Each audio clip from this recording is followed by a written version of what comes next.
Control میں کر دیا ہے۔ یہ سب کی سب چیزیں تمہیں نفع دیتی ہیں، تمہیں فائدہ دیتی ہیں۔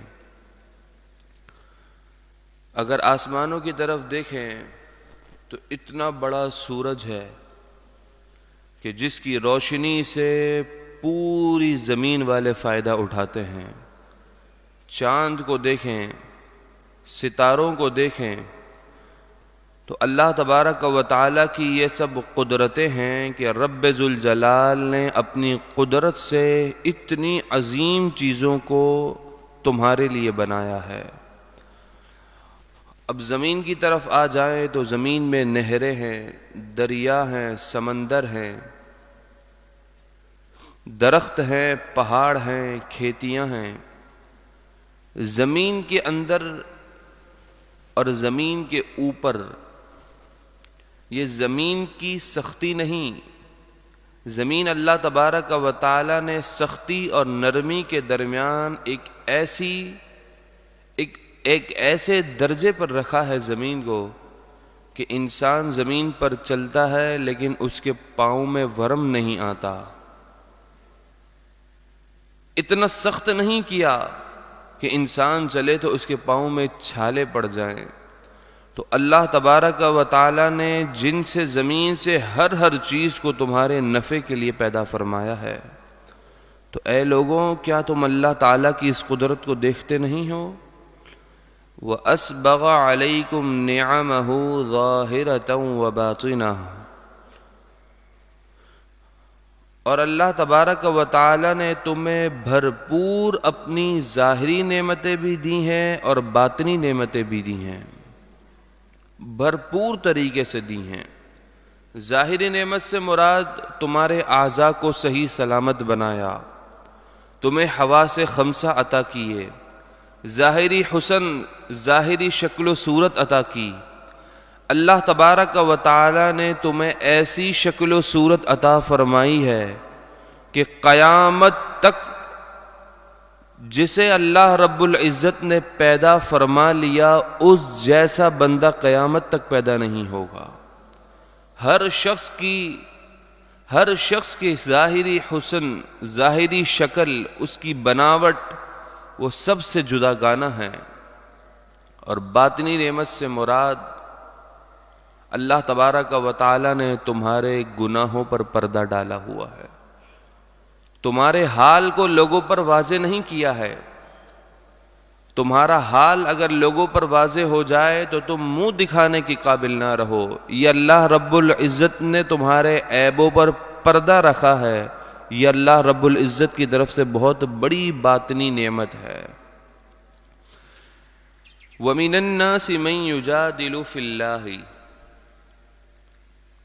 اور لوگوں میں سے کچھ وہ ہیں جو اللہ تبارک و تعالی کے بارے میں جھگڑا کرتے ہیں، بغیر علم، بغیر کسی علم کے، ولا ہدن، اور نہ ہی عقل کے، ولا کتاب منیر، اور وہ اللہ رب العزت سے جھگڑا کرتے ہیں اس حال میں کہ ان کے پاس کوئی روشن کتاب بھی نہیں ہے۔ یہ آیت نضر بن حارث اور ابی بن خلف وغیرہ کفار کے حق میں نازل ہوئی جو علم نہ ہونے کے باوجود نبی کریم صلی اللہ تعالی علیہ وسلم سے اللہ تبارک و تعالی کی ذات و صفات کے متعلق جھگڑا کرتے تھے۔ دوستوں، جب علم نہیں ہے تو پھر بات کرنے کا فائدہ بھی نہیں ہے۔ آج یہی تو مسئلہ ہے کہ ہر شخص آپ کو دین پر بات کرتے ہوئے ملے گا، کوئی آپ کو غلط مشورہ ہیلتھ کے حوالے سے نہیں دے گا۔ کسی کو ہارٹ کا پرابلم ہے تو کوئی اپنی طرف سے ہارٹ کے بارے میں کوئی بیان جاری نہیں کرے گا کہ یہ دوائی پی لو تو تمہیں فائدہ ہو جائے گا۔ اگر کسی کو ایجوکیشن کے متعلق پوچھنا ہو تو وہ صاف لفظوں میں کہہ دیتا ہے کہ مجھے اس چیز کا اتنا پتہ نہیں ہے، تم میرے سے بڑھ کر اس شخص سے رابطہ کرو کہ جسے اس چیز کے بارے میں پتہ ہو۔ لیکن دین اسلام کے بارے میں، قرآن اور حدیث کے بارے میں ہمارے ایسے احباب کہ جن کا دور دور تک کوئی قرآن اور حدیث سے وابستگی نہیں ہے.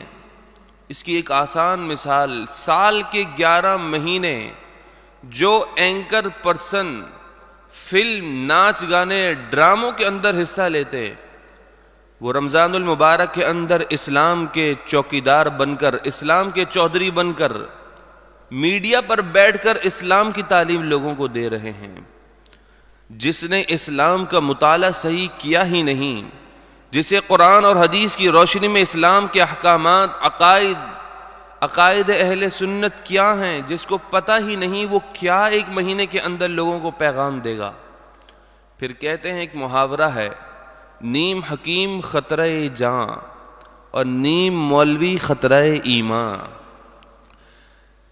یہ ایسے لوگ لوگوں کے ایمان کے لیے خطرہ بن جاتے ہیں. اپنا تبصرہ کرتے ہیں اپنی عقل، اپنے ذہن کے مطابق، اپنے علم اور اپنی سمجھ کے مطابق جب تبصرہ کریں گے، اور جب ان کے ذہن میں قرآن کا مفہوم موجود نہیں ہوگا، حدیث کا مفہوم موجود نہیں ہوگا، پھر عقلی اعتراضات کریں گے اسلام پر کہ میرے خیال میں قرآن اور حدیث کی بات کو یوں ہونا چاہیے تھا. ارے بھائی، ایک انسان کی خیال، ایک انسان کی رائے کی کیا حیثیت ہے اللہ رب العزت کے کلام کے بارے میں؟ اللہ تبارک و تعالی کا کلام تو وہ ہے لا ریب فیہ، کہ اس میں کوئی شک کی گنجائش ہی نہیں ہے. اس کے احکامات تو اتنے واضح ہیں، یہ تو ہماری سمجھ ہے کہ ہم سمجھ نہیں پائے، لیکن اللہ تبارک و تعالی کا قرآن تو ہر شبے سے پاک ہے. تو میری رائے، میرا فیصلہ، میری عقل یہ کہتی ہے، کسی کی کوئی عقل نہیں چلے گی، بس چلے گی تو قرآن اور حدیث کی چلے گی، دین اسلام کی چلے گی. تو جو معاشرے میں آج ہمارے یہاں ہو رہا ہے، یہی پورا سلسلہ نبی کریم علیہ السلام کے دور میں بھی رہا، کہ جن کو کچھ پتہ تک نہیں، وہ اللہ تبارک و تعالیٰ کی ذات اور صفات کے متعلق گفتگو کر رہے ہیں. وَإِذَا قِيلَ لَهُمُ اتَّبِعُوا مَا أَنزَلَ اللَّهُ، پھر ایسے لوگوں سے جب کہا گیا کہ جو اللہ نے نازل کیا ہے اس کی اتباع کرو، اپنی نہیں کرو، جو میرے ذہن میں آئے میں وہ کروں. آج ہمارے معاشرے کے اندر یہی تو ہے. سب لوگوں کے بارے میں کیا ہے، نیوٹرل ذہن یہی کہتا ہے. لوگ یہ کہتے ہیں سب کی سنو، اپنی کرو، اس فلاں اسکالر کی بھی سنو، اس فلاں اسکالر کی بھی سنو. پھر اسے پوچھا جائے بھائی کیوں اس اسکالر کی سننی ہے، تو کہتے ہیں میرا نظریہ یہ ہے کہ میں ہر اچھی بات ہر بندے سے لے لیتا ہوں. تو بھائی آپ اتنے کون سے علامہ فہامہ ہو گئے کہ آپ کو ہر بات کا پتہ ہے کہ یہ اچھی ہے اور یہ بری ہے؟ آپ نے کون سا ایسا معیار مقرر کر رکھا ہے کہ جس معیار پہ وہ بات آئے تو وہ اچھی آپ کے لیے، اور اس معیار پہ نہ آئے تو وہ بات بری ہو جائے؟ تو ایسے لوگوں کے بارے میں قرآن کہہ رہا ہے کہ جب ان سے کہا جائے جو اللہ نے نازل کیا ہے اس کی اتباع کرو، لیکن ایسے لوگ کیا کہتے ہیں، نہیں سب کی سنو، اپنی کرو. سنو سب کی، لیکن فیصلہ اپنا ہونا چاہیے. لیکن قرآن کہتا ہے نہیں، اپنا فیصلہ نہیں ہونا چاہیے، فیصلہ بھی اللہ کی طرف سے جو نازل ہے اس کا فیصلہ ہونا چاہیے.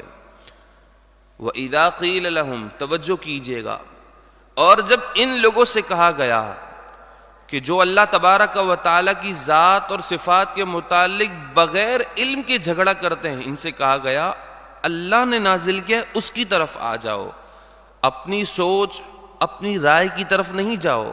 تو کیا کہتے ہیں، قالوا، وہ بولے، بل نتبع ما وجدنا علیہ آباءنا، ہم اسی ڈگر پر چلیں گے، ہم اسی کی اتباع کریں گے جس چیز پر ہم نے اپنے آباء و اجداد کو پایا ہے.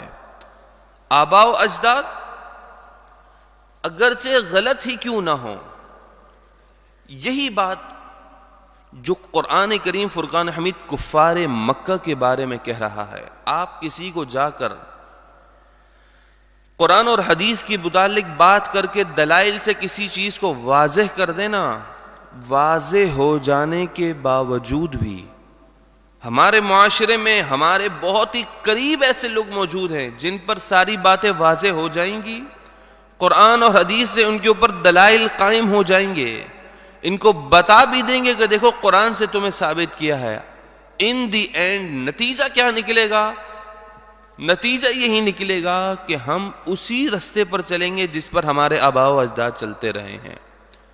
تو آپ کے آباء و اجداد کی کیا حیثیت ہے؟ آپ کے آباء و اجداد کا ایمان پر خاتمہ ہوا، اس کی کون گارنٹی لے سکتا ہے؟ قرآن کہہ رہا ہے جو اللہ نے نازل کیا ہے وہ تمہارے لیے سند ہے، آباء و اجداد سند نہیں ہے۔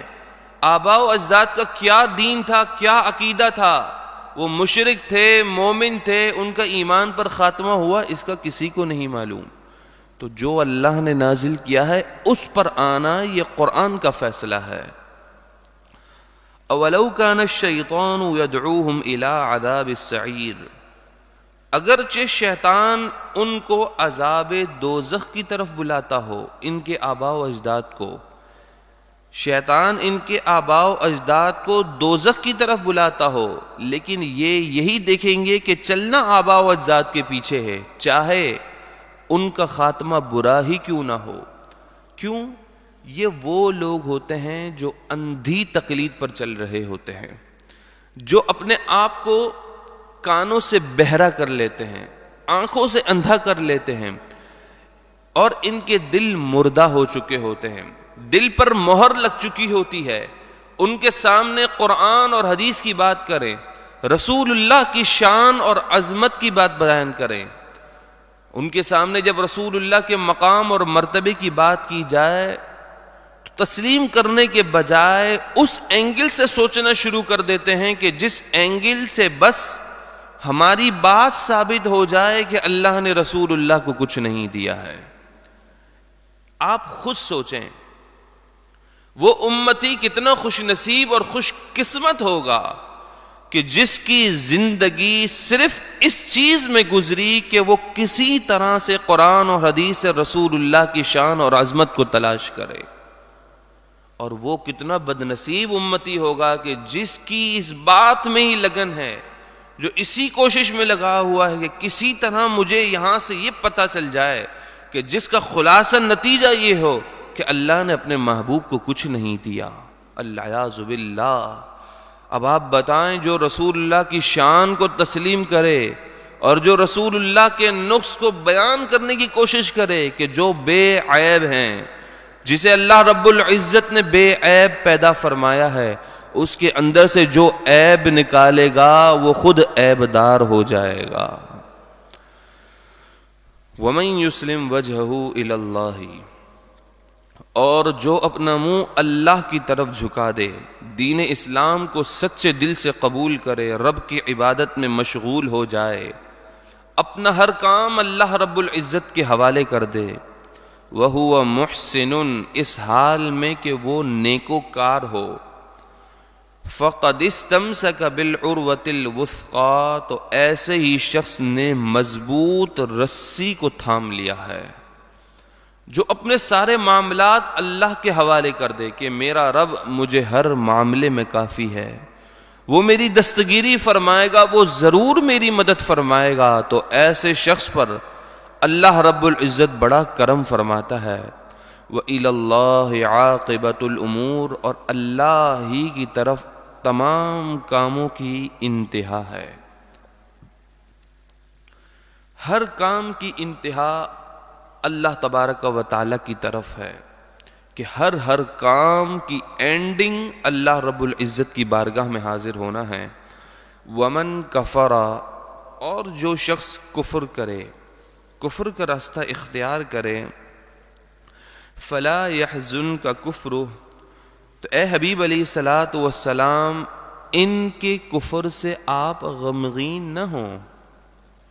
نبی کریم علیہ الصلاۃ والسلام کا قلبی میلان، قلبی خواہش یہ تھی کہ کفار مکہ ایمان لے آئیں، لیکن یہ نبی کریم علیہ السلام کی تکذیب کرتے، گستاخیاں کرتے، دین اسلام کو قبول نہ کرتے، جس پر سید عالم صلی اللہ تعالی علیہ وسلم غمگین ہوتے، تو اللہ رب العزت اپنے محبوب کو تسلی دیتے ہوئے فرما رہا ہے محبوب آپ ان کے کفر پر غمگین نہ ہوں، الینا مرجعہم، ان سب لوگوں کا ہماری طرف ہی لوٹنا ہے، یہ سب کے سب پلٹ کر ہماری طرف ہی آئیں گے، فننبئہم بما عملوا، تو جو یہ اس دنیا میں کام کرتے تھے ہم ان کی انہیں خبر دے دیں گے، جو انہوں نے برا کام کیا ہے انہیں ان کی سزا مل جائے گی، ان اللہ علیم بذات الصدور، بے شک اللہ دلوں کی بات کو جانتا ہے۔ یہ آیت کریمہ ان اللہ علیم بذات الصدور، یہ ایک ایسے شخص کو جو لوگوں کی طرف سے دھوکہ کھایا ہوا ہو، جسے لوگوں نے اس معاشرے کے اندر اس کا جینا دوبھر کر دیا ہو، جو ٹوٹا ہوا دل ہو، جو پریشانیوں میں گھرا ہوا ہو، مصیبتوں کا مارا ہو، وہ صرف اس آیت مبارکہ پر غور کرے کہ میرا رب سینے کی بات کو بھی جانتا ہے، تو یہ آیت کریمہ کا جز اسے بڑی ڈھارس عطا فرمائے گا کہ دنیا والوں نے میرے ساتھ جو کچھ کیا کر دیا، کسی کے لیے بد دعا نہیں ہے، لیکن میں نے اپنا معاملہ اپنے رب کے حوالے کر دیا، کیونکہ میرا رب سینے کی بات کو بھی جانتا ہے۔ نمتعہم قلیلا، ہم انہیں دنیاوی زندگی میں تھوڑا فائدہ اٹھانے دیں گے، مہلت دیں گے، عذاب میں تاخیر کر دیں گے، جب انہیں مہلت ملے گی تو دنیاوی فائدہ زیادہ اٹھا لیں گے، ثم نضطرہم الی عذاب غلیظ، پھر ہم انہیں بے بس کر دیں گے، بے بس کر کے سخت عذاب کی طرف لے جائیں گے، اور انہیں دوزخ کا عذاب دیا جائے گا جس سے ان کی کوئی خلاصی نہیں ہے، کوئی رہائی نہیں ہے۔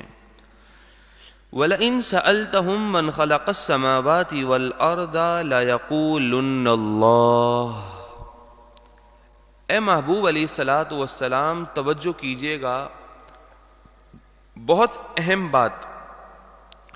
اے پیارے، اگر آپ ان سے سوال کریں کفار مکہ سے کہ زمین و آسمان کا خالق کون ہے، کس نے زمین و آسمان کو بنایا ہے، لَيَقُولُنَّ اللَّهُ، تو ضرور بالضرور یہ کہیں گے کہ اللہ نے پیدا کیا ہے۔ زمین و آسمان کا خالق اللہ رب العزت ہے۔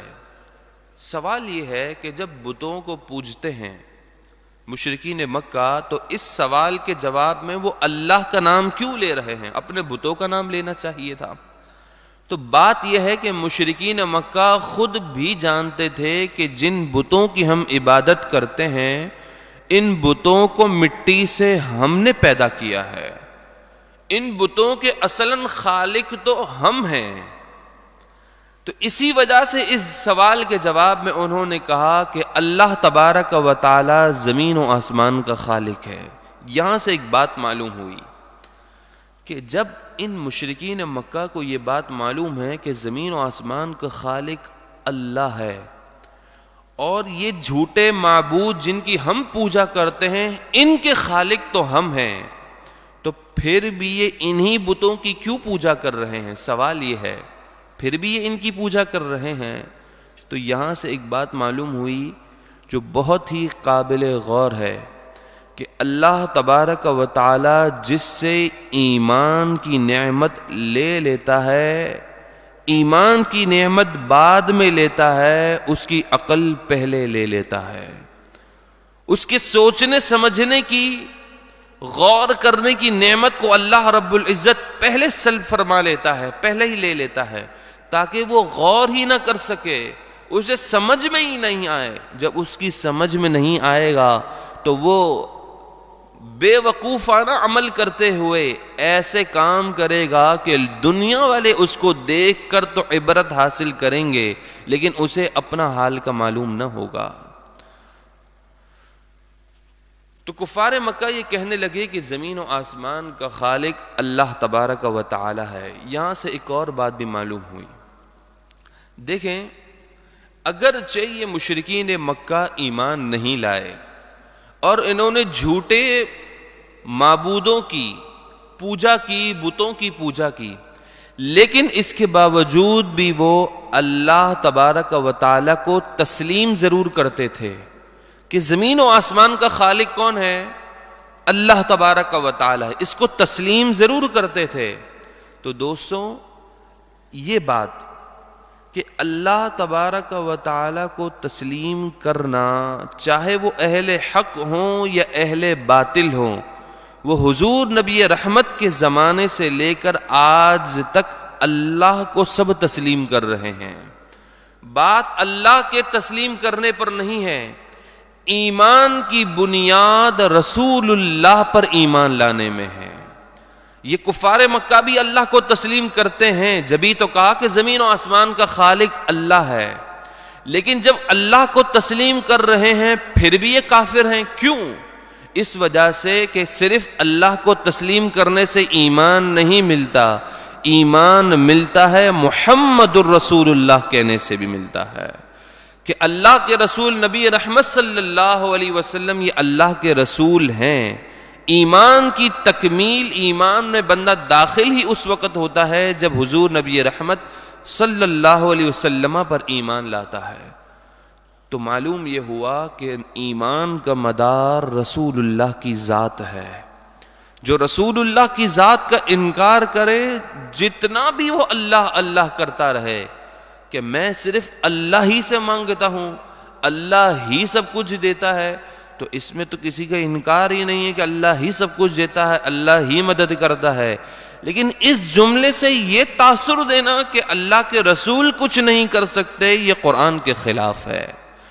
اللہ ہی سب کچھ کرتا ہے، اور اللہ کے چاہنے سے، اللہ کے عطا کر دینے سے اللہ والے بھی سب کچھ کرتے ہیں۔ قُلِ الْحَمْدُ لِلَّهِ، آپ فرما دیجئے تمام تعریفیں اللہ رب العزت کے لیے ہیں۔ بل اکثرهم لا يعلمون، بلکہ ان کے اکثر اس چیز کو جانتے ہی نہیں ہیں۔ للہ ما فی السماوات والارض، جو کچھ آسمانوں اور جو کچھ زمین میں ہیں یہ سب کا سب اللہ ہی کے لیے ہے، سب کچھ اللہ تبارک و تعالی کے لیے ہے۔ ان اللہ هو الغنی الحمید، بے شک اللہ تبارک و تعالی ہی بے نیاز لائق حمد ہے۔ ولو ان ما فی الارض من شجرۃ اقلام، مشرکین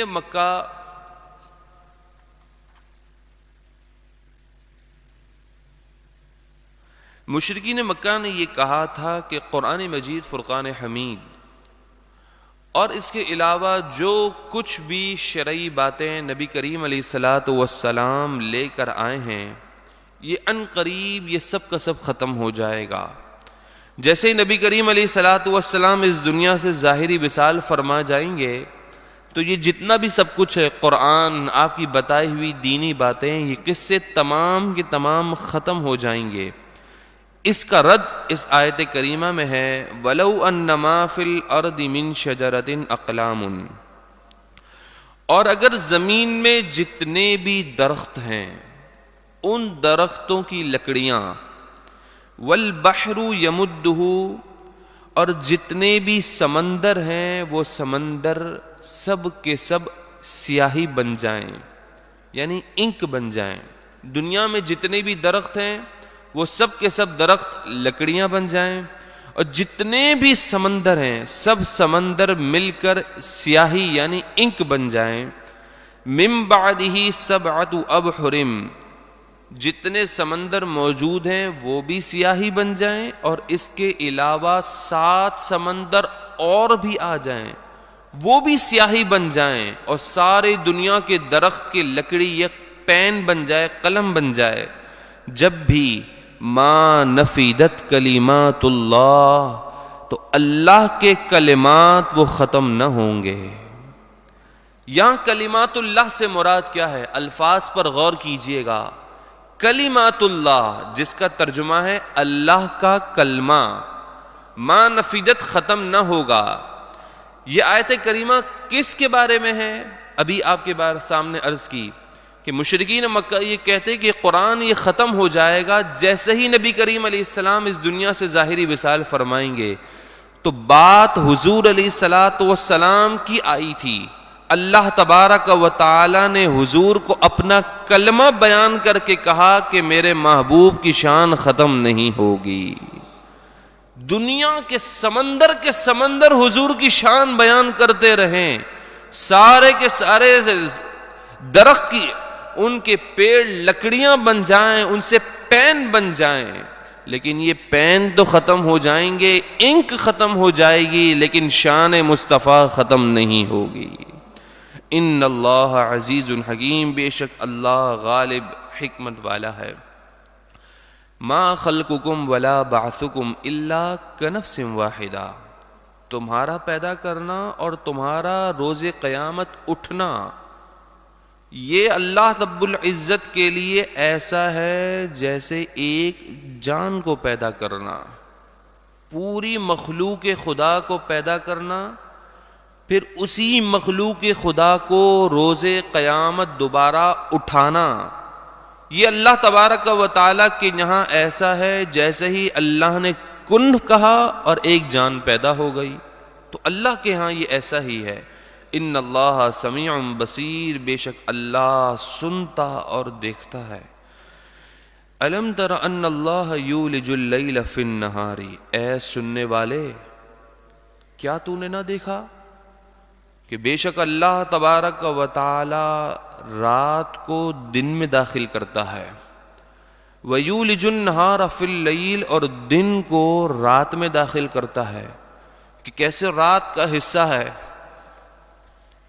فجر کی نماز کا وقت ہوتا ہے, یہ اندھیرا روشنی میں تبدیل ہو جاتا ہے. کوئی شخص یہ خیال کر سکتا ہے کہ دوپہر 2 بجے پوری چمک کے ساتھ سورج چمک رہا ہوتا ہے. کوئی خیال نہیں کر سکتا کہ یہ ڈوب بھی جائے گا, اس کی چمک ختم بھی ہو جائے گی, اندھیرا ہو جائے گا. اگر انسان غور کرے تو عقل ختم ہو جائے گی, ذہن کام کرنا چھوڑ دے گا. لیکن یہ اللہ کے دست قدرت میں ہے کہ یہی سورج جو دن دوپہر 2 بجے چمک رہا ہے اگلے 4 گھنٹے کے بعد ڈوب بھی جاتا ہے, اس کی روشنی اندھیری میں تبدیل ہو جاتی ہے. وَسَخَّرَ الشَّمْسَ وَالْقَمَرَ, اور اس نے سورج اور چاند کو اے لوگوں تمہارے کام میں لگا دیا ہے, تمہیں اس سے نفع ملتا ہے. كُلٌّ يَجْرِي إِلَىٰ أَجَلٍ مُّسَمًّى, ہر چیز اپنے مقررہ میعاد تک چلتی رہتی ہے. مقررہ میعاد قیامت کا دن ہے. قیامت کے دن تک ہر چیز جو اللہ رب العزت نے اس مخلوق کے لیے پیدا کی ہے وہ ہر چیز مخلوق کو فائدہ قیامت تک دیتی رہے گی.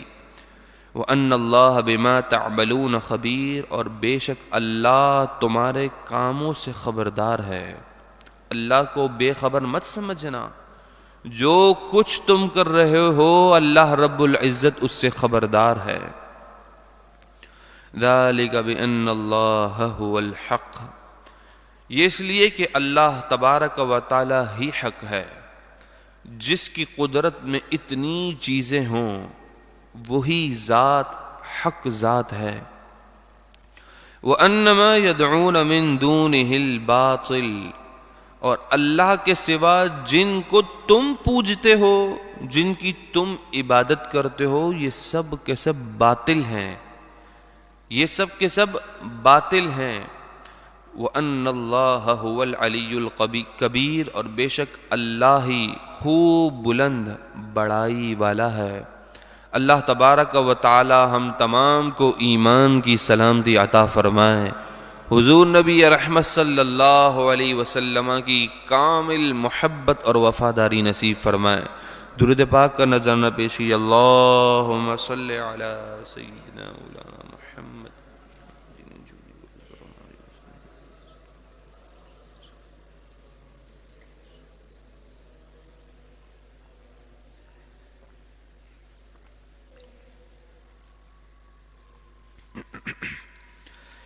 اگلے رکوع کا آغاز ہے.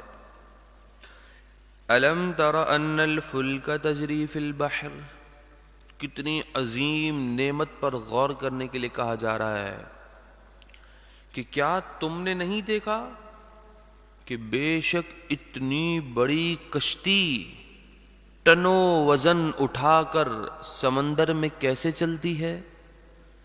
ایک سوئی کو تم سمندر کیا گھر میں کسی ڈونگے کے اندر پانی کو لو، ایک سوئی ڈال دو تو وہ سوئی ڈوب جائے گی، لیکن اتنے بڑے سمندر میں ٹنوں وزنی پانی کے جہاز اتنا وزن اٹھا کر ایک ملک سے دوسرے ملک جا رہے ہیں، ان سب کو چلانے والی ذات پر غور تو کرو۔ تو کیا تم نے نہیں دیکھا کہ بے شک یہ کشتی سمندر میں کیسے چل رہی ہے؟ بنعمت اللہ، یہ تمہارے کیپٹن کے چلانے سے نہیں چل رہی، یہ اللہ کی نعمت اور اس کے فضل سے چل رہی ہے۔ کیپٹن کو تو اللہ رب العزت نے ایک ذریعہ بنایا ہے، لیکن اگر اسی سمندر کے اندر طوفان آ جائے تو کیپٹن کی ساری مہارتیں ایک طرف ہو جاتی ہیں، یہ سب کچھ چلانے والی ذات اللہ رب العزت کی ہے۔ لِيُرِيَكُم مِّنْ آیَاتِهِ، تو تم اس کشتی کو دیکھو اور اس سے ہماری نشانی سمجھ کر اس میں غور کرو۔ ان فی ذالک لآیات، بے شک اس میں ضرور نشانیاں ہیں، لکل صبار شکور، مصیبت پر صبر کرنے والے کے لیے اور نعمتوں پر شکر ادا کرنے والے کے لیے۔ اللہ تبارک و تعالی نے جتنی بھی چیزیں پیدا کی ہیں، انسان اگر اس چیز کو اٹھا کر صرف غور کرے تو وہ اللہ تبارک و تعالی کی حسن تخلیق پر اتنا گم ہو جائے کہ اس کی عقل دنگ رہ جائے گی، اور وہ اللہ رب العزت کی قدرت کا اقرار کرتا رہے گا۔ وَإِذَا غَشِيَهُم مَوْجٌ، اور جب ان پر کوئی موج آ جاتی ہے، یہاں سے اللہ تبارک و تعالی مشرکین مکہ کو دوسرے انداز میں اپنی نعمت کو یاد کرا کے انہیں ایمان کی طرف، اسلام کی طرف آنے کی دعوت دے رہا ہے، اس طرح کہ اے مشرکین مکہ، اے کفار مکہ، جب تم سمندری سفر میں ہوتے ہو، سمندری جہاز میں بیٹھتے ہو، اور جب ان کے اوپر کوئی موج، کوئی سمندری بڑی لہر انہیں ڈھانپ لے، کالظللی، جیسا کہ ایک بہت بڑا پہاڑ ہو، اتنی بڑی موج جب انہیں ڈھانپ لیتی ہے تو دعوا اللہ مخلصین لہ الدین، تو یہ خالصتاً اللہ کو پکارتے ہیں، اللہ تبارک و تعالی کی حضور التجا کرتے ہیں، دعائیں کرتے ہیں۔ ہونا تو یہ چاہیے کہ یہ مشرکین مکہ اپنے ہاتھوں سے بنائے ہوئے اپنے جھوٹے معبودوں سے التجا کریں اور ان سے دعائیں کرائیں کہ ہماری مشکل ٹل جائے، لیکن اس موقع پر وہ خالصتاً اللہ کو پکارتے ہیں۔ فَلَمَّا نَجَّاهُمْ إِلَى الْبَرِّ، پھر جب اللہ تبارک و تعالی انہیں نجات دیتا ہے خشکی کی طرف، کہ وہ خشکی پر آ جاتے ہیں خیر کے ساتھ، عافیت کے ساتھ، تو ہونا یہ چاہیے کہ وہ فوراً اللہ رب العزت کے اس وعدے کی پاسداری کرتے ہوئے ایمان لے آئیں کہ جس اللہ رب العزت نے انہیں اس سخت مصیبت سے نکالا ہے، اللہ پر ایمان لانا چاہیے۔ فَمِنْهُمْ مُقْتَصِدٌ، تو ان میں سے کچھ وہ ہیں جو اعتدال پر قائم ہیں، یعنی اب بھی وہ اللہ رب العزت سے کیے ہوئے وعدے کی پاسداری کرتے ہوئے دین سے قریب ہو رہے ہیں، دین اسلام میں داخل ہو رہے ہیں۔ انہی میں سے ایک حضرت عکرمہ بن ابی جہل،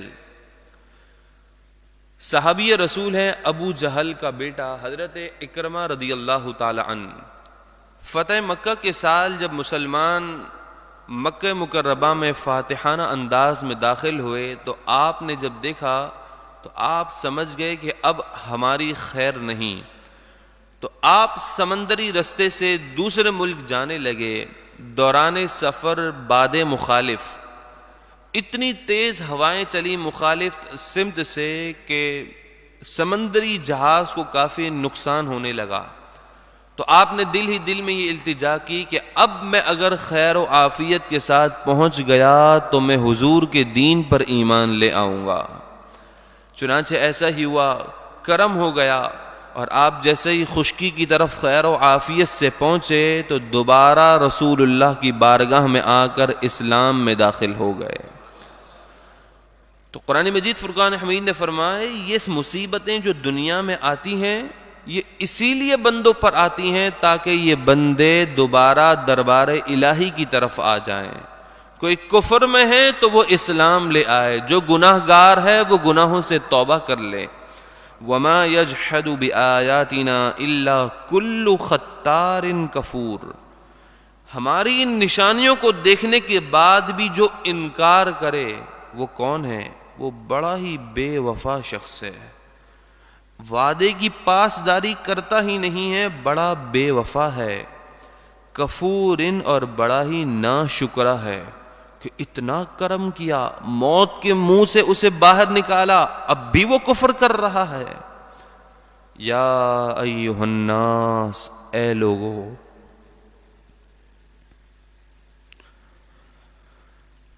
اس سے مراد کفار مکہ ہیں، لیکن عمومی خطاب ہم تمام سب لوگوں سے ہے۔ اے لوگوں، اتقوا ربکم، اپنے رب سے ڈرو۔ جو رب سے ڈرتا ہے وہ مخلوق سے بے نیاز ہو جاتا ہے، پھر اسے لوگوں سے ڈرنے کی ضرورت نہیں ہے۔ اے لوگوں، اپنے رب سے ڈرو۔ وَاخْشَوْا يَوْمًا، اور اس دن کا بھی خوف اپنے ذہن میں رکھو۔ وہ دن کیسا ہوگا؟ لا یجزی والد عن ولدہ، کہ جس دن والد باپ کو اپنے بیٹے سے کوئی سروکار نہیں ہوگا کہ بیٹا کہاں جا رہا ہے، وہ جنت میں جا رہا ہے، دوزخ میں جا رہا ہے، کس گھڑے میں جا رہا ہے، اس سے کوئی سروکار نہیں ہوگا۔ آج کی یہ فطرتاً جو محبتیں اللہ رب العزت نے ڈالی ہیں، یہی محبت کل خود غرضی میں تبدیل ہو جائے گی۔ وَلَا مَوْلُودٌ هُوَ جَازٍ عَنْ وَالِدِهِ شَيْئًا، اور بیٹے کو بھی اپنے باپ سے کوئی سروکار نہیں ہوگا کہ میرے باپ کہاں جا رہا ہے، سب نفسی نفسی نفسی کر رہے ہوں گے کہ بس میں بچ جاؤں، میری جان بچ جائے، میرا کام سنور جائے۔ سب کو اپنی لگی ہوئی ہوگی۔ ایسی نفسا نفسی کے عالم میں کہ جہاں پر کسی کا کوئی حل نظر نہیں آئے گا، پوری امت کے پاس ایک ہی حل ذات مصطفیٰ ہوگا۔ پوری امت سارے انبیاء سے گھومتی ہوئی نبی کریم علیہ السلام کی بارگاہ میں حاضر ہوگی۔ اس موقع پر بھی آپ علیہ السلام اپنی امت پر شفقت اور مہربانی فرماتے ہوئے خالصتاً اس امت کی محبت میں اللہ کے حضور سجدہ کریں گے اور اپنی امت کے لیے شفاعت طلب کریں گے۔ دوستوں، اللہ تبارک و تعالی ہمیں ہر آفت اور مصیبت سے بچائے، لیکن ایک مثال، کہیں کوئی حادثہ واقع ہو جائے تو کیسے لوگ اپنی جان بچانے کے لیے بھاگتے ہیں۔ زلزلہ آ جائے تو آخری فلور والا سیکنڈوں میں نیچے نظر آتا ہے، اسے اپنے چھوٹے چھوٹے بچوں کی فکر نہیں ہوتی۔ یہ دنیا کے ایک وقتی جھلک ہے مصیبت کی، کل بروز قیامت کیا ہوگا کوئی کسی کا نہیں ہوگا۔ جو کچھ کرنا ہے اپنے لیے اس دنیا میں کر کے جائیے۔ اللہ تبارک و تعالی مجھے ہم تمام کو نیکیوں والی زندگی عطا فرمائے، ایسی زندگی ہو کہ جو کل بروز قیامت ہمارے لیے ایسی زندگی ہو کہ جو کل بروز قیامت ہمارے لیے ایک رہنمائی کی حیثیت دیتی ہو، اور ایسی زندگی ہو کہ جس سے کل ہمیں کوئی پشیمانی، کوئی ندامت نہ ہو، کوئی افسوس نہ ہو، اور ہم اپنی زندگی سے ایسے جائیں کہ نیک و بندوں کے لیے قرآن کہتا ہے کہ جب نیک بندے اس دنیا سے جاتے ہیں تو ان سے اللہ رب العزت کی ذات راضی ہو جاتی ہے۔ اللہ تبارک و تعالی ہم تمام کو ایسی زندگی عطا فرمائے۔ ان وعد اللہ حق، بے شک اللہ کا وعدہ سچا ہے، قیامت قائم ضرور ہوگی۔ دھوکے میں مت رہنا کہ یہ قیامت نہیں آئے گی، نہیں۔ جس طرح تم اپنے کندھوں پر جنازے لے کر قبرستان میں پہنچ رہے ہو، آخر تمہیں بھی مرنا ہے، پھر یہ قیامت ضرور قائم ہوگی۔ فلا تغرنکم الحیات الدنیا، یہ دنیا کی زندگی تمہیں دھوکے میں نہ ڈال دے۔ نبی کریم علیہ الصلوۃ والسلام سے پوچھا گیا کہ محروم شخص کون ہے؟ آپ نے کہا محروم شخص وہ ہے جو لوگوں کی دنیا بنانے کے چکر میں اپنی آخرت کو برباد کر دے۔ آج ہم کیا کر رہے ہیں؟ دنیا دار خوش ہو جائیں، لوگ کیا کہیں گے؟ لوگوں نے کون سا قبر میں آ جانا ہے؟ لوگ کیا کہیں گے؟ یہاں تو کل بروز قیامت باپ نہیں پوچھے گا تو لوگ کون سے پوچھیں گے؟ تو لوگوں کی وجہ سے جو شخص اپنی آخرت کو برباد کر دے اس سے بڑا کوئی محروم نہیں ہے۔ تو دنیا کی زندگی تمہیں دھوکے میں نہ ڈال دے، تم سب کچھ دنیا کو مت سمجھو۔ آخرت کا سفر بڑا طویل ترین سفر ہے، قبر کا سفر بڑا طویل ترین سفر ہے، اس سفر کی بھی تیاری کرو۔ وَلَا يَغُرَّنَّكُمْ بِاللَّهِ الْغَرُورُ، یہ سب سے بڑا دھوکے دینے والا فریبی شیطان تمہیں اس دنیا کی زندگی میں اللہ رب العزت کی طرف سے دی ہوئی مہلت پر تمہیں دھوکے میں نہ ڈال دے۔ رب کی طرف سے یہ مہلت مل رہی ہے، اس مہلت کو اپنے لیے چانس سمجھو۔ یہ نہیں سمجھو کہ میں اچھا کر رہا ہوں اسی وجہ سے مجھے مہلت دی جا رہی ہے، نہیں۔ تمہارے کرتوت تو ایسے ہیں کہ سیکنڈوں میں تم پر عذاب آ جائے، تو کہیں یہ مہلت تمہیں اللہ رب العزت کے حلم کے بارے میں دھوکے میں نہ ڈال دے۔ یہ رب کی طرف سے تمہیں مہلت دی جا رہی ہے۔ ان اللہ عنده علم الساعہ، بے شک اللہ کے پاس قیامت کا علم ہے۔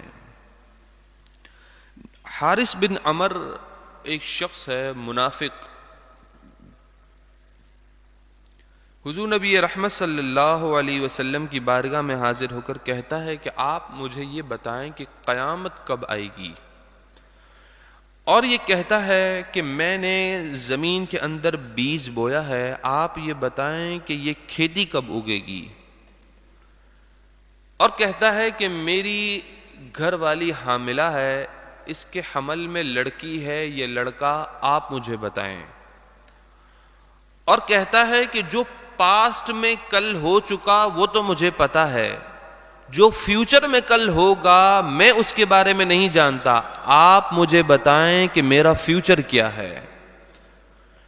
اور آخری بات اس نے یہ کہی کہ آپ مجھے یہ بتائیں کہ میں کس زمین پر مروں گا، وہ زمین کون سی ہوگی۔ اس حارث بن عمر نے نبی کریم علیہ الصلوۃ والسلام سے 5 سوالات کیے اور کہا کہ آپ مجھے اس کا علم دے دیں، پتہ بتا دیں تو میں آپ پر ایمان لے آؤں گا۔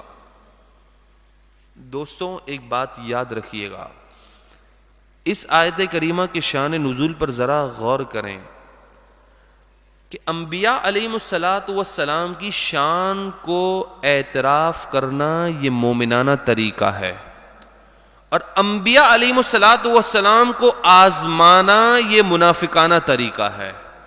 اب یہاں پر یہ منافق نبی کریم علیہ الصلوۃ والسلام کو چیک کر رہا ہے کہ اللہ نے حضور کو دیا ہے یا نہیں دیا، فیوچر کا علم ہے یا نہیں ہے۔ تو دوستوں ایسی قرآن اور حدیث کی بے شمار آیتیں ہیں جہاں اللہ کے محبوب نے اپنے علم کا بھرپور اظہار فرمایا، لیکن جو شخص انبیاء علیہ الصلوۃ والسلام کو چیک کرنے آ رہا ہو اس کا جواب کیا ہے؟ جو شخص ہم سے انبیاء علیہ الصلوۃ والسلام کی شان اور عظمت کے متعلق سوال کرنے نہیں بلکہ یہ چیک کرنے آ رہا ہو کہ کیا حضور کو یہ موجود تھا تو کوئی حدیث بتاؤ، کیا حضور کے پاس یہ علم تھا تو قرآن کی آیت بتاؤ۔ اگر وہ چیک کرنے آ رہا ہے انبیاء کی شان کو تو اس کا جواب قرآن دے رہا ہے، اس سے الجھنے کی ضرورت نہیں ہے، کیونکہ ایسے شخص کو ماننا تو ہے ہی نہیں۔ اس کو سمپل سے یہ جواب دے دو کہ بے شک ان اللہ عندہ علم الساعہ، کہ ہم سے سوال نہ کرو قیامت کے علم کا، قیامت کا علم صرف اللہ کے پاس ہے۔ وَيُنَزِّلُ الْغَيْثَ، اور وہی بارش کو اتارتا ہے۔ وَيَعْلَمُ مَا فِي الْأَرْحَامِ، اور جو ماؤں کے رحم میں موجود ہے وہی اللہ رب العزت ہی جانتا ہے کہ ماں کے رحم میں کیا ہے۔ وَمَا تَدْرِي نَفْسٌ مَاذَا تَكْسِبُ غَدًا، کوئی جان یہ نہیں جانتی کہ وہ کل کیا کرے گی، اس کے ساتھ کل کیا ہوگا، وہ کیا کام کرنے جائے گی، کوئی جان نہیں جانتی۔ وَمَا تَدْرِي نَفْسٌ بِأَيِّ أَرْضٍ تَمُوتُ، اور کوئی جان یہ بھی نہیں جانتی کہ اس کو موت کس زمین میں آئے گی، بوقت موت وہ کہاں ہوگا کسی کو نہیں معلوم۔ ان اللہ علیم، اب غور کرنے کا مقام ہے، بے شک اللہ تبارک و تعالی ہی ان باتوں کو جانتا ہے۔ کیا کہا؟ علیم، کہ اللہ تبارک و تعالی ہی جانتا ہے۔ اور یہاں تک تو ان لوگوں کے لیے کہ جو آپ علیہ السلام کے علم مبارکہ پر اعتراضات کرتے ہیں، یہاں تک تو وہ دلیل بنا سکتے ہیں کہ جہاں تک کہا کہ اللہ ہی جانتا ہے، بات اگر آیت یہیں ختم ہو جاتی نا تو قیامت تک نبی کریم علیہ السلام کے علم پر اعتراضات کرنے والوں کا اعتراض مضبوط ہو جاتا کہ دیکھا ہم کہتے ہیں نا کہ اس کا علم صرف اللہ کو ہے، بتاؤ قرآن سے، تو ہم نے کہا کہ اللہ نے آگے یہ بھی فرمایا ہے خبیرن، کہ جہاں اللہ جانتا ہے اللہ اپنے محبوبوں کو بتاتا بھی ہے۔ تو خبیرن کا معنی یہ ہے کہ اللہ اپنے علم سے جو اللہ کے چنے ہوئے بندے ہیں، اللہ کے محبوب بندے ہیں، انبیاء ہیں، اولیاء ہیں، انہیں اللہ بتاتا بھی ہے۔ یہ صرف ایک آیت سے نہیں، قرآن مجید فرقان حمید کی دوسری آیت سورہ جن عالم الغیب فلا یظہر علی غیبہ احدا، یہاں تک تو یہ آیت ٹھیک ہے کہ اللہ تبارک و تعالی علم غیب کو جانتا ہے اور اس کا اظہار کسی پر نہیں کرتا۔ ہاں فوراً فرمایا الا من ارتضی من رسول، ہاں مگر اللہ اپنے اس خاص علم غیب میں سے ان کا بھی حصہ رکھتا ہے جسے وہ اپنے رسولوں کے لیے چن لیتا ہے۔ تو دوستوں، اگر محبت رسول کا چشمہ لگا کر اینگل سے مقام مصطفیٰ کو دیکھنے کے لیے جب قرآن پڑھیں گے تو ہر آیت سے، خاص اسی آیت سے کہ جس سے مخالف نبی کریم کی شان کو گھٹاتا ہے اور حضور کا عاشق اسی آیت سے محبت رسول کا درس دیتا ہے کہ یہی آیت حضور کی محبت اور حضور کی شان اور مقام کو بتا رہی ہے۔ تو فرمایا ان اللہ علیم خبیر، بے شک اللہ خوب جاننے والا اور آگے بتانے والا بھی ہے۔ الحمدللہ تبارک و تعالی سورہ لقمان کا اختتام ہوا، سورہ سجدہ کا آغاز ہے۔ بسم اللہ الرحمن الرحیم، اللہ کے نام سے شروع جو نہایت مہربان رحم فرمانے والا۔ الف لام میم حروف مقطعات۔ تنزیل الکتابی، اس کتاب کا نازل کرنا، اتارنا، وہ کتاب کہ لا ریب فیہ، جس میں ذرہ برابر بھی شک نہیں، من رب العالمین، اللہ رب العالمین کی طرف سے ہے۔ جب حضرت جبرائیل علیہ الصلاۃ والسلام قرآن کریم کو لے کر سرکار دو عالم صلی اللہ علیہ وسلم کی بارگاہ میں حاضر ہوئے تو مشرکین یہ کہنے لگے تو یہ قرآن تو حضور کا اپنا بنایا ہوا ہے. تو ان کے جواب میں اللہ رب العزت نے یہ جواب دیا کہ اس کتاب کا نازل کرنا یہ رب العالمین کی طرف سے ہے. ام یقولون افترا، کیا یہ لوگ کہتے ہیں کہ اس کتاب کو حضور نے خود بنا لیا ہے؟ نہ، بل هو الحق من ربک، بلکہ یہ قرآن حق ہے اور آپ کے رب کی طرف سے ہے. آپ نے اسے نہیں بنایا ہے بلکہ یہ آپ کے رب نے آپ پر نازل کیا ہے. لِتُنذِرَ قَوْمًا مَا أَتَاهُم مِّن نَذِيرٍ مِّن قَبْلِكَ، تاکہ آپ اس قرآن سے اس قوم کو ڈرائیں کہ جن کے پاس آپ سے پہلے کوئی ڈر سنانے والا نہیں آیا. حضرت عیسیٰ علیہ الصلاۃ والسلام اور آپ علیہ الصلاۃ والسلام کے زمانے تک کا جو درمیانی فاصلہ ہے وہ ہے 500 سال کا. اس درمیان میں کوئی اس خطے پر، اس زمین پر کوئی نبی موجود نہیں تھا. تو اللہ تبارک و تعالی نے فرمایا اے حبیب آپ ان کو بھی ڈرائیے اس قرآن کے ذریعے، خوف دلائیں عذاب دوزخ کا کہ جن کے پاس کوئی ڈر سنانے والا نہیں آیا. لعلہم یہتدون، اس امید پر کہ وہ لوگ بھی ہدایت کا نور حاصل کر لیں. اللہ الذی خلق السماوات والارض وما بینہما فی 6 ایام، اللہ تبارک و تعالی ہی وہ ذات ہے جس نے زمین و آسمان اور جو کچھ اس کے درمیان میں ہے 6 دنوں کے اندر پیدا فرمایا. ثم استوى علی العرش، پھر اپنی شان کے مطابق اس نے عرش پر استوا فرمایا. ما لکم من دونہ من ولی ولا شفیع، اے کفار مکہ اللہ کو چھوڑ کر تمہارے لیے نہ تو کوئی ولی ہے مددگار ہے، ولا شفیع اور نہ ہی کوئی سفارشی ہے. دوستوں، قرآن کریم کی ہر وہ آیت کہ جس میں اس بات کا انکار کیا جا رہا ہو کہ نہ تو کوئی تمہارا مددگار ہے اور نہ ہی کوئی تمہارا شفیع سفارش کرنے والا ہے، آپ کبھی بھی اس ایسی آیت کریمہ کے بیک گراؤنڈ پر تفسیروں کے اندر جائیں تو وہ آیت خاص مشرکین مکہ کے بارے میں نازل ہوتی ہیں. آپ آیات کی تفسیر میں نہ بھی جائیں، ایک نشانی بتا دیتا ہوں. جس آیت کے اندر من دونہ یا من دون اللہ کے الفاظ ہوں، آپ غور کریں، یہاں پر ہیں من دونہ کے الفاظ، ما لکم من دونہ. جس آیت میں من دونہ یا من دون اللہ کے الفاظ ہوں وہ آیت مشرکین مکہ، مشرکین کے بارے میں نازل ہوتی ہے. تو دیکھیں تاثر کیا دیا جاتا ہے لوگوں کی طرف سے کہ یہ اللہ کے ولی، اولیاء کرام، یہ انبیاء کچھ نہیں کر سکتے. اور آیت کون سی پڑھتے ہیں؟ ما لکم من دونہ من ولی ولا شفیع. کتنا ہی محروم شخص ہے وہ کہ جو آیات بتوں کے بارے میں نازل ہوئی وہ انبیاء اور اولیاء پر چسپاں کرتے ہیں.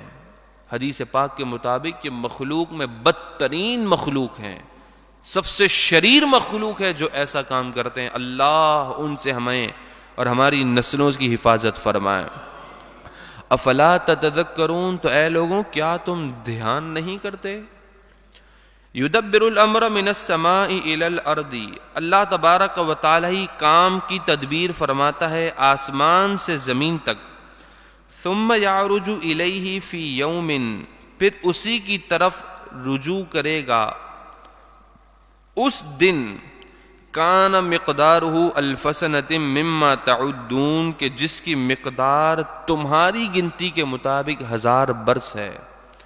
اس دنیا میں جو کچھ ہو رہا ہے اللہ تبارک و تعالی ہی اس کو چلا رہا ہے. پھر یہ تمام کی تمام چیزیں کل بروز قیامت اللہ رب العزت کے پاس آ جائیں گی کہ قیامت کے ایک دن کی مقدار قرآن کہہ رہا ہے تمہاری گنتی کے مطابق 1000 سال ہے. نبی کریم علیہ الصلاۃ والسلام کے ہجرت کے بعد سے لے کر آج تک 14ویں صدی چل رہی ہے، لیکن 1400 یعنی 1400 پلس کچھ سال ہجری سال کے ہوئے ہیں، لیکن قیامت کا ایک دن 1000 سال کے برابر. اور قرآن کریم کی سورہ معارج میں ہے کہ قیامت کا ایک دن 50,000 سال کے برابر ہوگا. اللہ تبارک و تعالی اس دن ہم تمام کے لیے عافیت والا معاملہ فرمائے. ذالک عالم الغیب والشہادۃ العزیز الرحیم.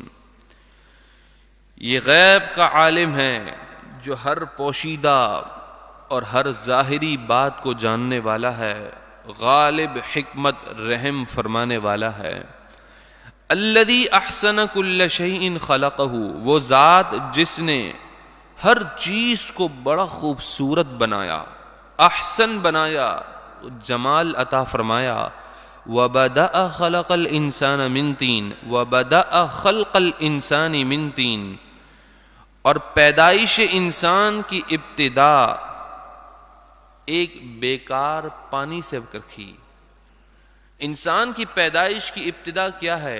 ایک بیکار سا، حقیر سا، گھٹیا سا پانی ہے. ثم جعل نسلہ من سلالۃ من ماء مہین، پھر اس انسان کی ایک نسل کو بنایا. کس چیز سے؟ ایک بے قدر پانی کے خلاصے سے. اگر انسان اپنی بناوٹ پر غور کرے تو صرف اس غور کرنے پر ہی اس کا غرور ختم ہو جائے گا. وہ کس بات کا تکبر کر رہا ہے کہ اس کی بناوٹ، اس کی شکل و صورت، اس کی حیثیت کیا ہے. صرف اپنی تخلیق پر غور کرے. ثم سواہ، بے قدر پانی کے بعد اس کے اعضاء کو ٹھیک طرح سے بنایا. ایسا نہیں کہ ٹانگیں اوپر رکھ دیں، ہاتھ نیچے ہیں، آنکھیں پیچھے کر دیں، نہیں، ٹھیک اعضاء کے ساتھ بڑا حسن و جمال والا سیکوینس سے اللہ رب العزت نے پیدا فرمایا. وَنَفَخَ فِيهِ مِن رُوحِهِ، پھر اپنی طرف سے اس جان کے اندر روح پھونک دی. جب روح پھونکی تو وہ جاندار بن گیا. وَجَعَلَ لَكُمُ السَّمْعَ وَالْأَبْصَارَ وَالْأَفْئِدَةَ، اور تمہارے لیے کان بنائے، آنکھیں بنائیں، اور تمہیں دل عطا فرمایا. یہ سب کس لیے ہے؟ یہ سب کچھ اللہ تبارک و تعالی کی قدرت پر غور کرنے کے لیے ہے، ان اعضاء کا صحیح استعمال کرنے کے لیے. قلیلا ما تشکرون، سب کچھ دیکھ رہے ہو، چلتے پھرتے ہم سب اللہ تبارک و تعالی کی قدرت کا مظہر ہیں. اگر انسان اپنے آپ پارٹس آف باڈی پر ہی غور کرے تو وہ رب پر ایمان لے آئے، رب کا ہر وقت شکر ادا کرتے رہے کہ میرے رب نے مجھے کتنی نعمتیں دیں. لیکن قرآن کہہ رہا ہے قلیلا ما تشکرون، اے لوگوں تم بہت تھوڑا سا شکر ادا کرتے ہو، بڑا قلیل شکر گزار بندے ہو تم.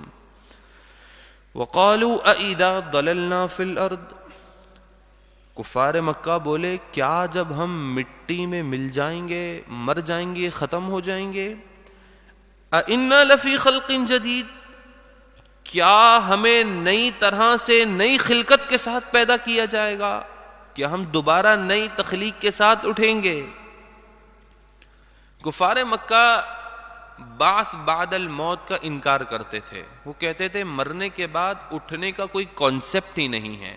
یہ کیسے ممکن ہے کہ انسان کو قبر میں ڈال دیا، مٹی کے اندر دبا دیا، پھر وہ اٹھا جائے گا، اس کی تو ہڈیاں گل گئی ہیں، اور یہ پھر قیامت والے دن ہوگا، اتنا بڑا عرصہ کیسے ممکن ہے.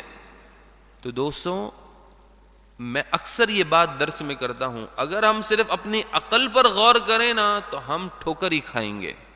کبھی بھی ہم قرآن اور حدیث پر اپنی عقل کے مطابق ایمان نہیں لا سکتے. عقل کب یہ اقرار کرے گی کہ قیامت تک آج بھی اگر کسی کو دفن کریں وہ قیامت والے دن اٹھ جائے، یہ عقل اقرار کر ہی نہیں سکتی.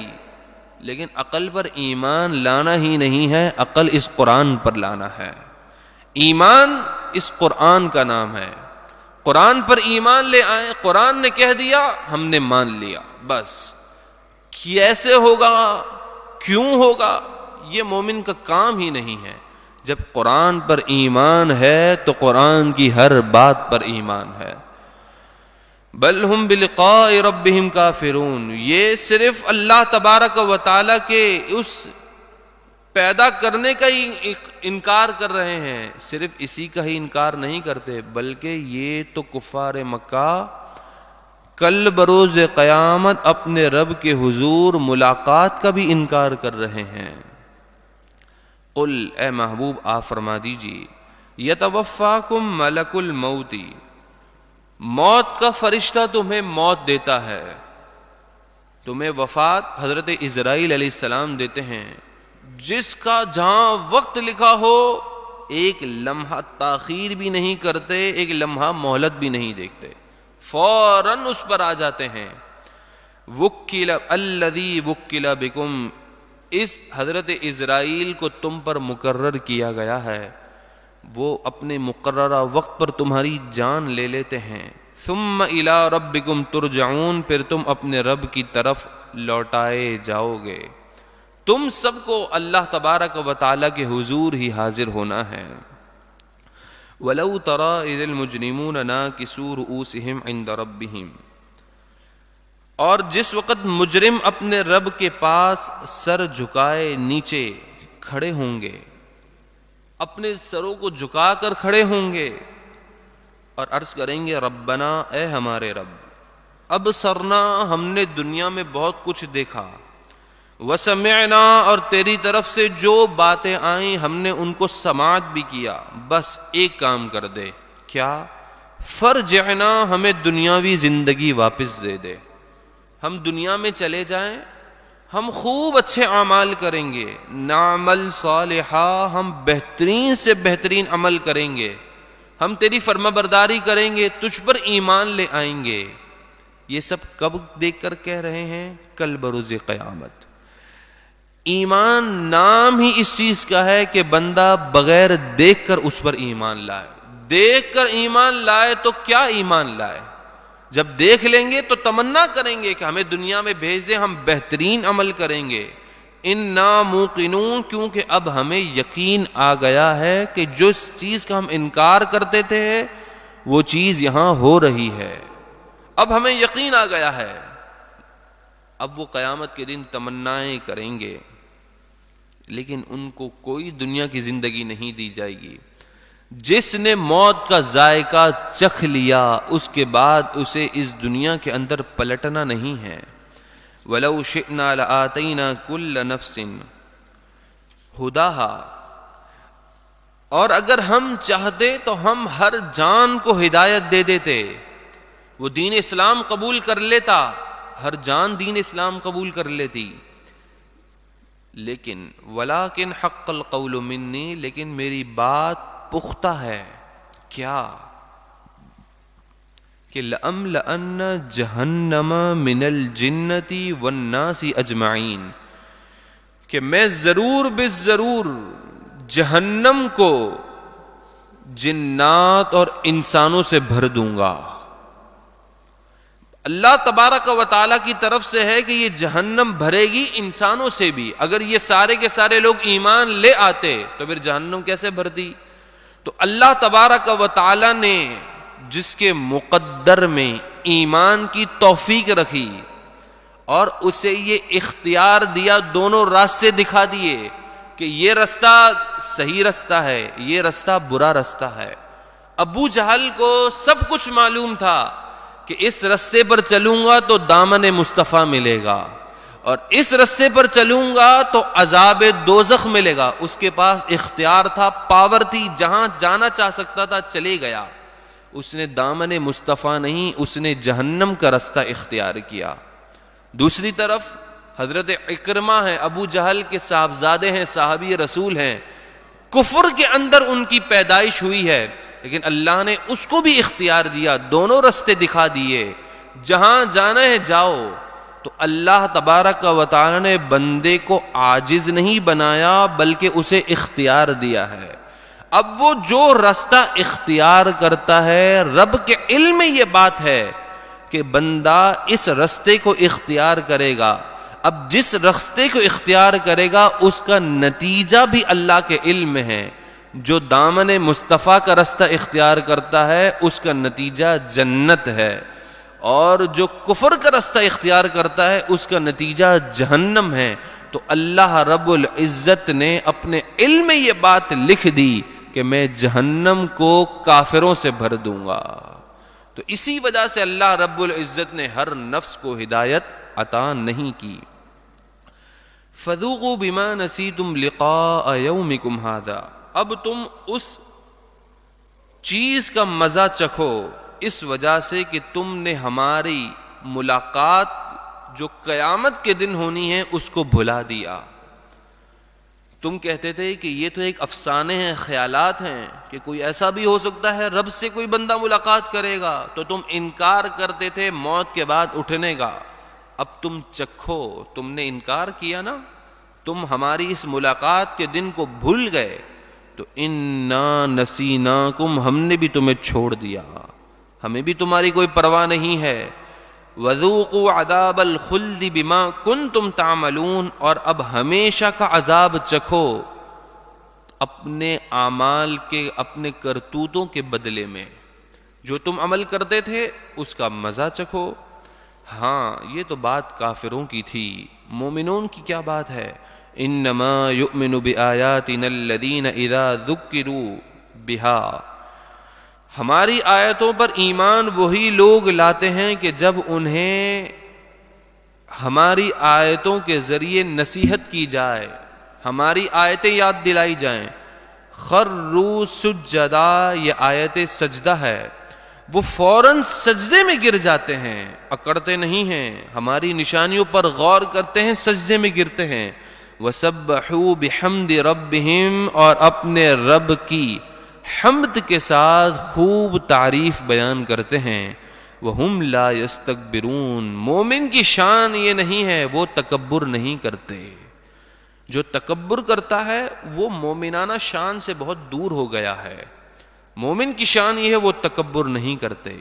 یہ آیت سجدہ ہے، درس قرآن کے بعد ہم سجدہ کریں گے. مومن کی شان کیا ہے؟ تتجافا جنوبہم عن المضاجع، کہ ان کی کروٹیں اپنے خواب گاہوں سے، اپنے نرم بستروں سے جدا رہتی ہیں. کہ جس وقت مخلوق خدا سو رہی ہو، وہ آرام کر رہی ہوتی ہے، اللہ کے محبوب بندے تہجد کے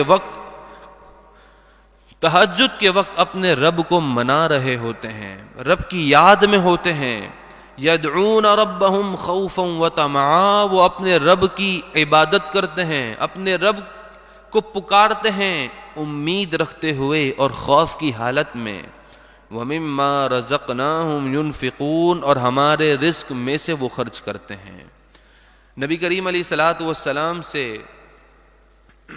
آپ علیہ الصلوۃ والسلام نے بتایا کہ جنت میں ایک بالا خانہ، اوپری منزل ایسے لوگوں کے لیے ہوگی کہ اس بالا خانے کا حال یہ ہوگا کہ اتنا خوبصورت ہوگا کہ آر پار نظر آ رہا ہوگا. جو اندر ہے وہ باہر کو دیکھ سکتا ہے، جو باہر ہے وہ اندر کو دیکھ سکتا ہے. خوب بہترین وہ جنت کا حصہ ہوگا. تو آپ سے پوچھا گیا کہ یہ کن لوگوں کے لیے ہے؟ تو آپ نے کہا جو راتوں کو اٹھ کر تہجد پڑھتے ہیں یہ ان کے لیے ہے. اللہ تبارک و تعالی ہم تمام کو 5 گانا نماز کے ساتھ نوافل اور تہجد گزار بنائے. فلا تعلم نفس ما اخفی لهم من قرۃ اعین جزاء بما كانوا يعملون، کوئی جان یہ نہیں جانتی کہ اس کی آنکھوں کی ٹھنڈک اس کے اعمال کے بدلے میں کس چیز کو رکھا گیا ہے.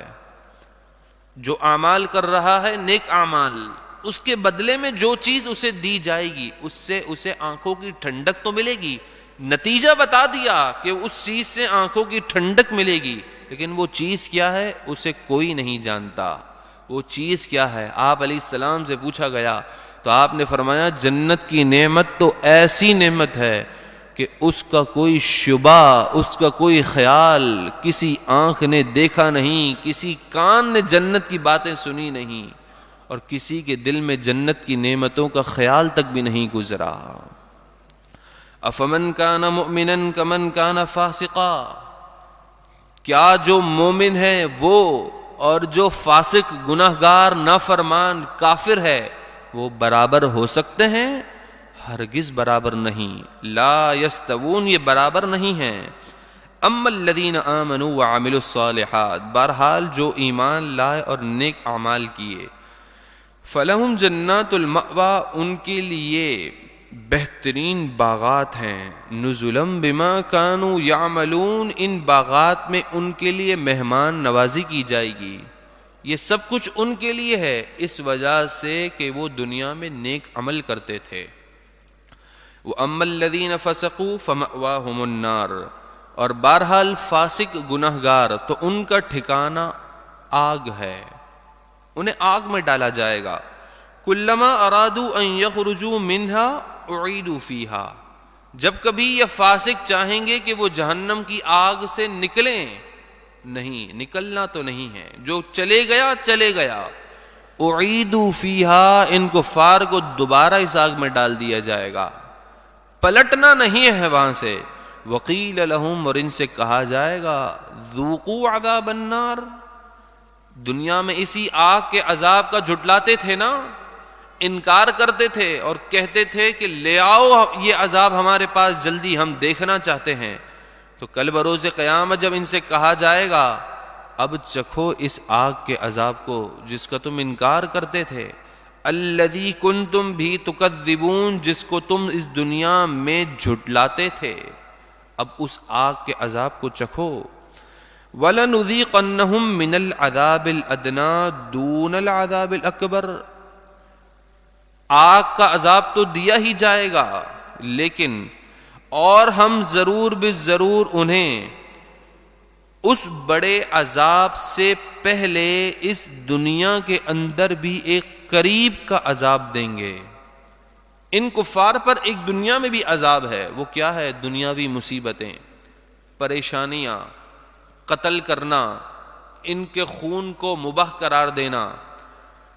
خون کے مباح کرنے سے مراد جو گستاخ رسول ہو یا جو جہاد میں آ جائے، جو قیدی بنا لیا جائے، تو یہ سب وہ ہے کہ ان پر دنیا کے اندر بھی مصیبتیں ہیں، پریشانیاں ہیں، تو یہ بھی ایک عذاب ہے۔ اس آگ کے عذاب سے پہلے بھی اس دنیا کے اندر ان کے لیے عذاب ہے۔ لعلہم یرجعون، یہ سب کیوں ہے؟ اس لیے ہے کہ شاید وہ حق کی طرف پلٹ کر آ جائیں۔ دنیاوی پریشانی کو دیکھیں تو ہو سکتا ہے ان کے دل پر ایسی چوٹ لگے کہ وہ اللہ رب العزت کی طرف آ جائیں۔ یہ دنیاوی پریشانیاں آتی ہی اسی لیے ہیں۔ وَمَنْ أَظْلَمُ مِمَّنْ ذُكِّرَ بِآيَاتِ رَبِّهِ، اس سے بڑا ظالم کون ہے کہ جسے اس کے رب کی نشانیاں یاد دلائی جائیں، اس کے سامنے ذکر کی جائیں، ثُمَّ أَعْرَضَ عَنْهَا، تو وہ قبول کرنے کے بجائے منہ پھیر لے۔ اس سے بڑا ظالم کون ہے؟ جس کے سامنے رسول اللہ کی شان والی احادیث کو رکھیں اور کہیں کہ دیکھو اس حدیث میں اللہ نے اپنے محبوب کو یہ علم عطا فرمایا ہے، دیکھو اللہ نے اپنے محبوب کو کتنی قوت اور طاقت عطا فرمائی ہے، کہ حدیث ہے کہ اللہ کے محبوب کہتے ہیں یہ دنیا میرے سامنے ہتھیلی کی جس طرح ہتھیلی ہے اس طرح یہ دنیا میرے سامنے رکھی گئی ہے، میں پوری دنیا کو دیکھ رہا ہوں، میرا امتی مجھے جہاں سے پکارتا ہے میں اس کی مدد کے لیے آ جاتا ہوں۔ یہ حدیث ہے، جب پیش کی جائے تو ثم اعرض عنها، اس سے منہ پھیر لیتا ہے، کہتا ہے میں اس کو نہیں مانتا، یہ حدیث ضعیف ہے، یہ حدیث من گھڑت ہے، تمہاری اپنی بنائی ہوئی ہے۔ العیاذ باللہ، یہ تو قسمت مقدر کی بات ہوتی ہے کہ کوئی شان رسالت کو دیکھے تو اس پر ایمان لے آئے کہ اللہ کے محبوب کی شان ہے۔ انا من المجرمین منتقمون، بے شک ہم مجرمین سے انتقام لینے والے ہیں۔ جو ہماری آیات ہماری نشانیوں سے منہ پھیرتے ہیں یہ نہ سمجھے ہم انہیں چھوڑ دیں گے، ہم ان سے انتقام ضرور لیں گے۔ وَلَقَدْ آتَيْنَا مُوسَى الْكِتَابَ، اور ہم نے موسیٰ علیہ السلام کو کتاب عطا فرمائی، فلا تکن فی مریۃ من لقائہ، تو تم ان کے ملنے میں شک نہ کرو،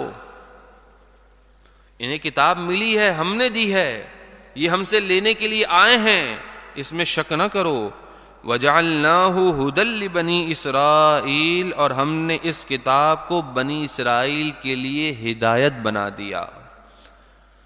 اس کتاب کو یا حضرت موسیٰ علیہ السلام کو ہم نے حضرت موسیٰ اور ان کی کتاب کو لوگوں کے لیے ہدایت ہادی بنا دیا۔ وَجَعَلْنَا مِنْهُمْ أَئِمَّةً يَهْدُونَ بِأَمْرِنَا لَمَّا صَبَرُوا، اور ہم نے ان بنی اسرائیلیوں میں سے کچھ ایسے پیشوا امام بنا دیے جو لوگوں کی ہمارے حکم سے ہدایت کرتے ہیں، جو لوگوں کو ہدایت کا رستہ بتاتے ہیں۔ لما صبروا، جب انہوں نے صبر کیا، انہوں نے صبر کیا، تکلیفوں سے اپنے آپ کو گزارا۔ فرعونیوں نے ان پر طرح طرح کے ظلم کیے، ظلم پر وہ صبر کرتے رہے تو ہم نے ان کے لیے ہدایت کا رستے کھول دیے۔ وَكَانُوا بِآيَاتِنَا يُوقِنُونَ، اور وہ ہماری آیتوں پر یقین رکھتے تھے۔ إِنَّ رَبَّكَ هُوَ يَفْصِلُ بَيْنَهُمْ يَوْمَ الْقِيَامَةِ فِيمَا كَانُوا فِيهِ يَخْتَلِفُونَ، بے شک آپ کا رب ہی ان کے درمیان قیامت کے دن فیصلہ فرمائے گا ان معاملات میں جن میں وہ جھگڑتے ہیں، اختلاف کرتے تھے، کہ یہ امور دین میں سے ہے اور یہ امور باطلہ میں سے ہے۔ تو جو امور دین ہے اور جو امور باطلہ ہے، ان کو جدا جدا کر کے ممتاز کر کے کل اللہ فیصلہ فرما دے گا۔ اولم یہد لہم کم اہلکنا من قبلہم من القرون یمشون فی مساکنہم، یہ کفار مکہ دیکھتے نہیں ہیں، ہدایت حاصل نہیں کرتے ان چیزوں سے کہ کتنی ہی بستیوں کو ہم نے تباہ و برباد کر دیا، ان بستیوں کو کہ جن بستیوں کے اوپر سے یہ آج بھی گزر کر جاتے ہیں۔ کفار مکہ کو یہاں پر جھنجھوڑا جا رہا ہے کہ تم سفر تجارت کرتے ہو ملک شام کی طرف، تو ذرا دیکھو تو صحیح، ملک شام، سرزمین شام میں اللہ رب العزت نے قوموں کو ہلاک کر دیا۔ قوم عاد، قوم سمود، بڑی بڑی قومیں تھیں، قوم لوط، وہ تمہارے لحاظ سے عمر میں بھی بڑی تھیں، قوت میں بھی بڑی تھیں۔ جب انہوں نے ہمارے نبی کی تکذیب کی تو ہم نے انہیں تباہ کر دیا۔ تو یہاں تو تم امام الانبیاء میرے محبوب کی گستاخی کر رہے ہو، میں تمہیں کیسے چھوڑ دوں؟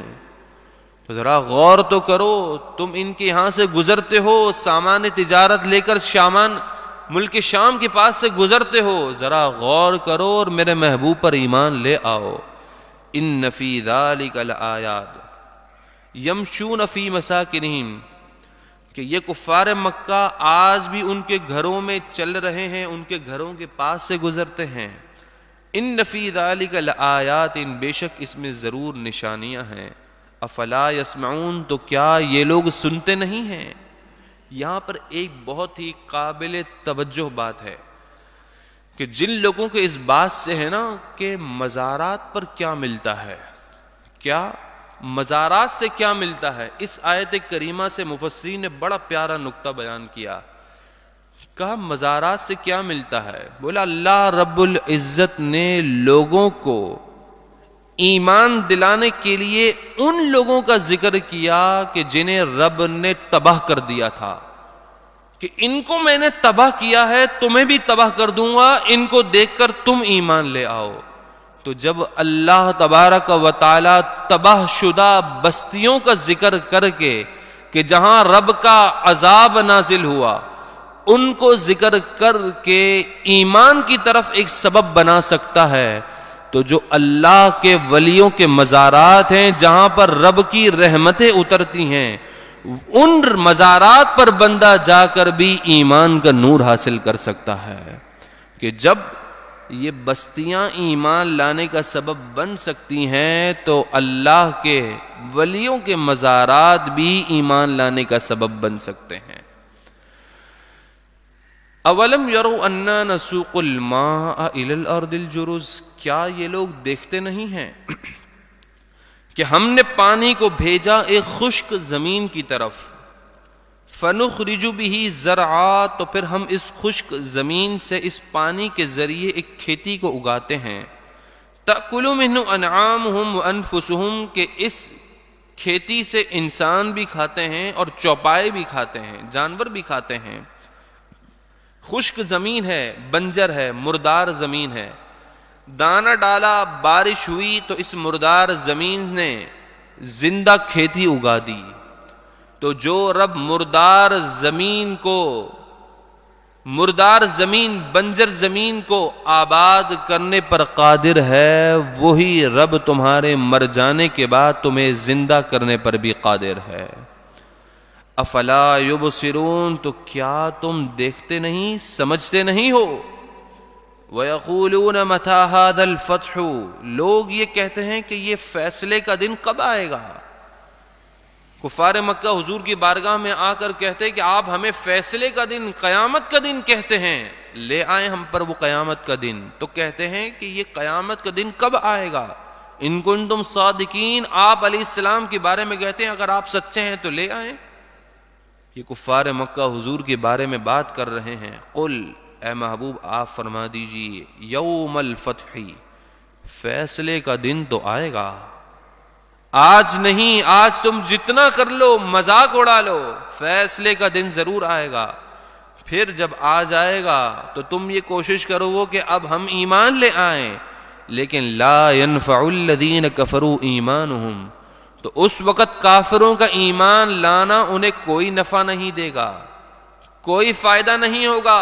فائدہ چاہتے ہو آج ایمان لے آؤ، فائدہ چاہتے ہو آج ہی رسول اللہ کی شان کو تسلیم کر لو، کل تو سب نے ماننا ہی ماننا ہے، جو نہیں مانتے وہ بھی بول اٹھیں گے، تو آج ہی مان لو اور کل کے لیے اپنے لیے سامان آخرت تیار کر لو۔ وَلَا هُمْ يُنظَرُونَ، اور پھر انہیں کوئی مہلت نہیں دی جائے گی۔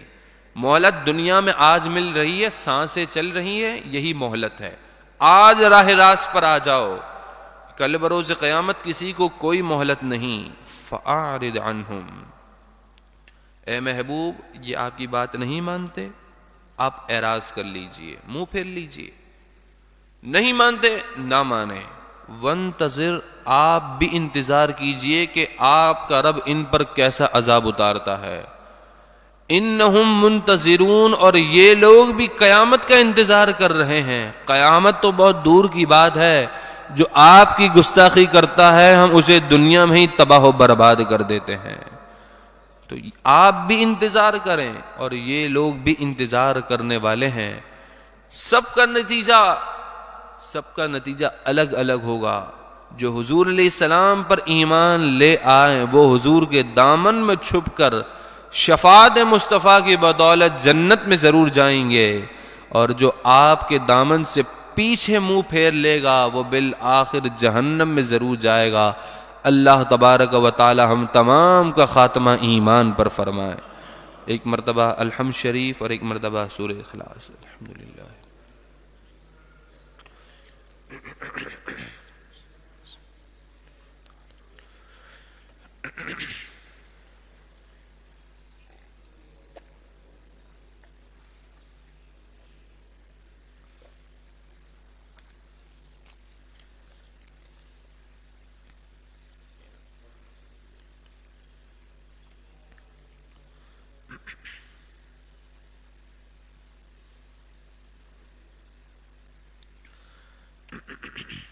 الحمد للہ رب العالمین والصلاة والسلام علی اشرف الانبیاء والمرسلین۔ اے مالک و مولا، اے پروردگار، ہماری حاضری اپنی بارگاہ میں قبول فرما، دوران درس جو غلطیاں ہوئیں اسے معاف فرما، جو سنا اس پر عمل کی توفیق عطا فرما، دوسروں تک پہنچانے کی توفیق عطا فرما۔ اے رب کریم ہمارے گناہوں کو معاف فرما، اپنے فضل و کرم سے ہمیں سچی توبہ عطا فرما، ہمارے گناہوں کو نیکیوں سے تبدیل فرما، جو پریشان حال ہیں ان کی پریشانیوں کو دور فرما، رزق حلال میں وہم و گمان سے بڑھ کر برکت نازل فرما۔ اے مالک و مولا، اے پروردگار، جو مقروض ہیں انہیں قرض سے جلد سبکدوشی نصیب فرما، جن کا لینا ہے لینا آسان فرما، جن کو دینا ہے دینے میں آسانی عطا فرما۔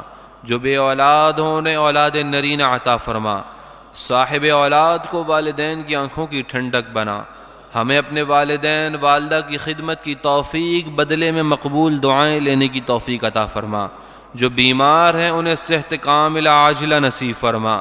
اے رب کریم، جو گھر والوں میں سے بیمار ہیں، پیارے مصطفیٰ کریم علیہ السلام کے لعاب دہن اقدس کے صدقے انہیں حاضرین کے گھر والوں میں سے اور جن کے لیے دعا کا کہا گیا انہیں بھی مکمل صحت کاملہ عاجلہ نصیب فرما۔ اے رب کریم، ہم تمام کی تمام دعائیں التجائیں اپنی بارگاہ میں قبول فرما۔ قبر میں رسول اللہ کی پہچان کرانے والی، اس دنیا میں حقیقتاً کامیابی دلانے والی، کل بروز قیامت رسول اللہ کی شفاعت دلانے والی عظیم تحریک لبیک پاکستان یا رسول اللہ کو عروج عطا فرما، کامیابی عطا فرما، حاسدین کے حسد سے بچا، ظالموں کے ظلم سے بچا، فتنہ پروروں کی فتنہ پروری سے بچا، شریروں کے شر سے بچا۔ اے رب کریم، مخلصین لوگ عطا فرما۔ اے رب کریم، نظام مصطفیٰ کے لیے ہمیں محنتیں کرنے کی توفیق عطا فرما۔ تمام غازیان اسلام، غازی تنویر قادری، ڈاکٹر عافیہ صدیقی کو جلد رہائی عطا فرما۔ اے رب کریم، ہمارے ادارے نور حمزہ اسلامک کالج اور تمام ہمارے جتنے بھی ادارے ہیں تمام کو عروج، کامیابیاں، خوب خوشیوں والی نعمتیں عطا فرما۔ اے رب کریم مالک و مولا، اس درس قرآن کو اپنی بارگاہ میں قبول فرما، اس کا ثواب پیارے مصطفیٰ کریم علیہ السلام کی بارگاہ میں پیش کرتے ہیں، قبول فرما۔